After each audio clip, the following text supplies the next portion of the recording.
আমি চ্যালেঞ্জ দিলাম এই পিনাকি ভট্টাচার্যকে, ওর যত বাপ আছে এই দুনিয়াতে, যত বই আছে এই দুনিয়াতে, যত গবেষক আছে এই দুনিয়াতে, সমস্ত বাপ, গবেষক, বই সবকিছু নিয়ে আমার সাথে ডিবেট করতে আসুক এবং আমরা স্থান নির্ধারণ করব। সারা পৃথিবী সেই ডিবেট দেখবে। যদি এক বাপের এক মায়ের ছেলে হয়ে থাকে তাহলে পিনাকি আমার এই চ্যালেঞ্জ গ্রহণ কর। এই দেশের সমস্ত রাজাকারদের অ্যাপোলজিস্ট এবং রাজাকারদের সবচাইতে কাছের এখন বন্ধু হচ্ছে পিনাকি ভট্টাচার্য। পিনাকি ভট্টাচার্য গতকালকে ফেসবুক একটা পোস্ট লেখে এবং আমাদেরকে জানানোর চেষ্টা করে যে মুক্তিযুদ্ধে নাকি পাকিস্তানিরা বাংলাদেশের মাত্র 2000 মানুষকে মেরেছে, 2000 মানুষকে মাত্র হত্যা করেছে। এটা হচ্ছে পিনাকির দাবি এবং এই দাবি করতে গিয়ে সে কিছু নথিপত্র হাজির করছে, বলেছে এগুলো নাকি বঙ্গবন্ধুর সরকারই নাকি এগুলো পাবলিশ করে। আপনারা নিশ্চিতভাবে, আমি নিশ্চিত এটা শোনার পরে আপনাদেরও মেজাজ খারাপ হয়েছে, আপনারা নানান রকমের রিয়াক্ট করছেন, সেসব রিয়াকশনই আমি যাব না। আপনাদেরকে একটা তথ্য আমি দিতে চাই, সেটা হচ্ছে 2013 সালের 14 সেপ্টেম্বরে রাত 8টা 58 পিনাকি ভট্টাচার্য একটা লেখা লেখেন সামহোয়ার ইন ব্লগে। এটি 2013-তে লেখে।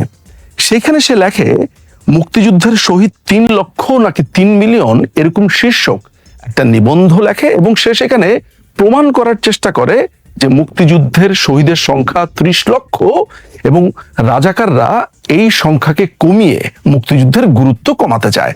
আমি তার সেই লেখা থেকে একটু আপনাদেরকে পাঠ করে শোনাবো।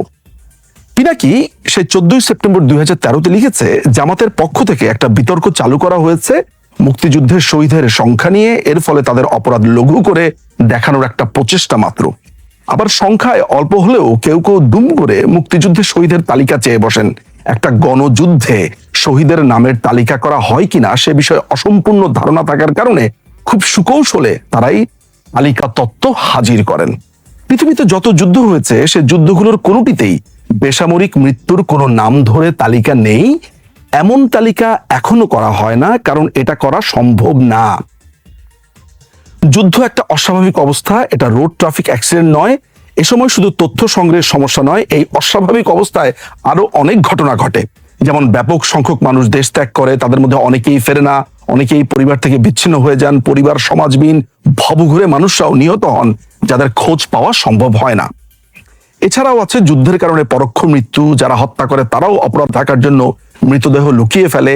এসব কারণেই যুদ্ধে নিহতের পরিসংখ্যান সবসময় একটা সংখ্যা, একটা নাম সহ পূর্ণাঙ্গ তালিকা নয়।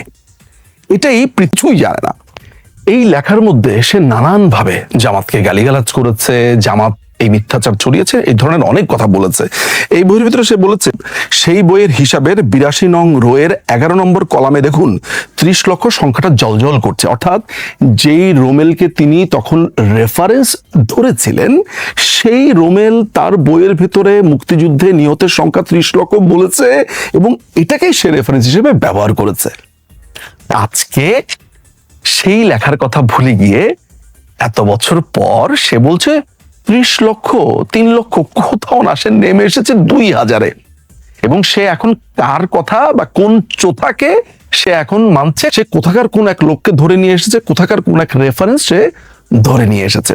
ইন্টারেস্টিং ব্যাপার হচ্ছে, আপনাদেরকে আরেকটা তথ্য আমি দিতে চাই, সেটা হচ্ছে এটা হচ্ছে পূর্ব পাকিস্তানের সংকটের শ্বেতপত্র। এটা পাকিস্তান করেছে কি, যখন মুক্তিযুদ্ধ চলছিল তখন 5ই অগাস্ট 1971 সালে এই শ্বেতপত্র সে প্রকাশ করে। এটা হচ্ছে অরিজিনাল শ্বেতপত্রটা, একদম অরিজিনালটার কপি আমার কাছে আছে। ইন্টারেস্টিং ব্যাপার হচ্ছে, এই শ্বেতপত্রগুলো আমি ঘাটতে গিয়ে একদম শেষের দিকে অর্থাৎ পরিশিষ্টে আমি দেখতে পেলাম মোটামুটি একটা হিসাব। আমি এখন আপনাদেরকে ক্যালকুলেটর ধরে কাউন্ট করে এক্স্যাক্টলি ফিগার বলতে পারতাম, কিন্তু তাদের দাবি অনুযায়ী অর্থাৎ 5ই অগাস্ট 1971 সালের দাবি অনুযায়ী বাংলাদেশিরা নাকি পাকিস্তানের এইখানকার হিসাব অনুযায়ী প্রায় আমার কাছে মনে হচ্ছে প্রায় 15,000-এর মতো মানুষ মেরে ফেলেছে। এটা পাকিস্তানের দাবি সেই 5ই অগাস্ট পর্যন্ত। বাংলাদেশিরা মরেছে 2000 আর পাকিস্তানিরা 5ই অগাস্ট 1971 সাল পর্যন্ত মরেছে আপনার প্রায় 15,000। এটা হচ্ছে তখনকার শ্বেতপত্রের দাবি। আচ্ছা, এইবার পাকিস্তানের আরেকটা দাবি আমরা আসি, এটা হচ্ছে হামিদুর রহমান কমিশনের ফুল রিপোর্ট। মজার ব্যাপার হচ্ছে, এই রিপোর্টের 741 নম্বর পেজে আমি দেখতে পাচ্ছি যে পাকিস্তানিরা দাবি করছে যে তারা বাংলাদেশে 26,000 লোককে মেরে ফেলেছে। এটা হচ্ছে পাকিস্তানিদের দাবি 26,000।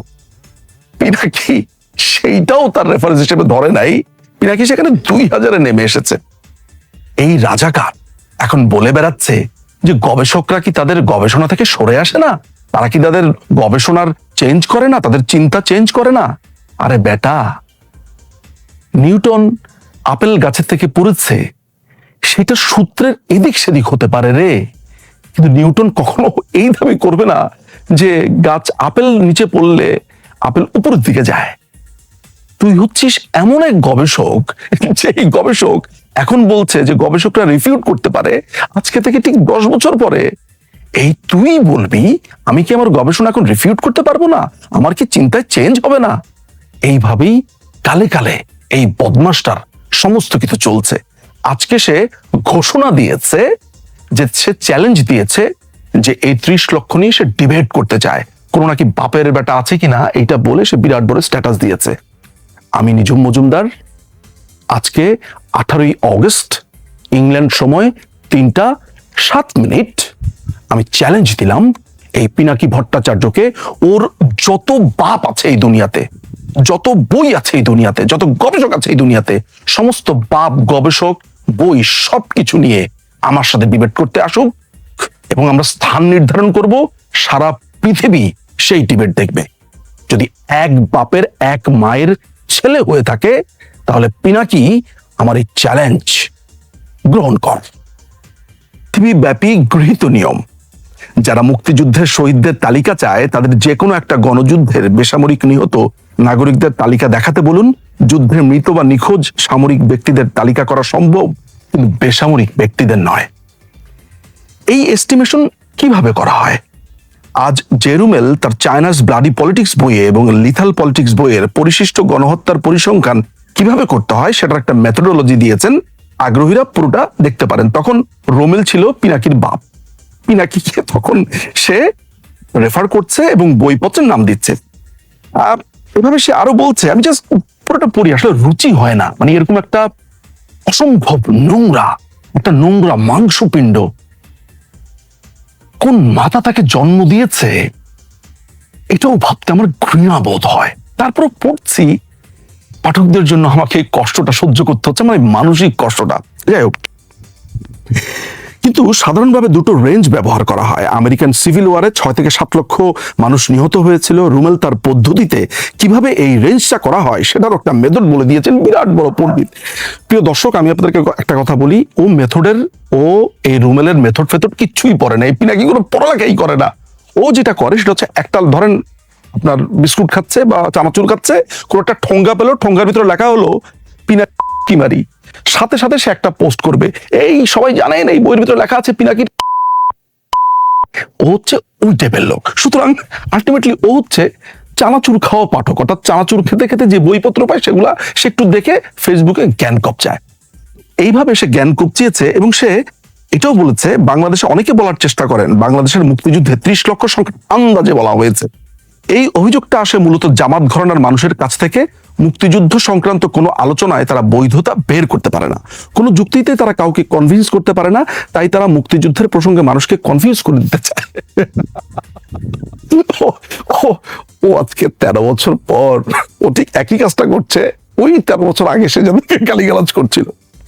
2 দিন পর এই খবর দৈনিক আজাদিতে ছাপা হয়। আচ্ছা, মুক্তিযুদ্ধের নিহতের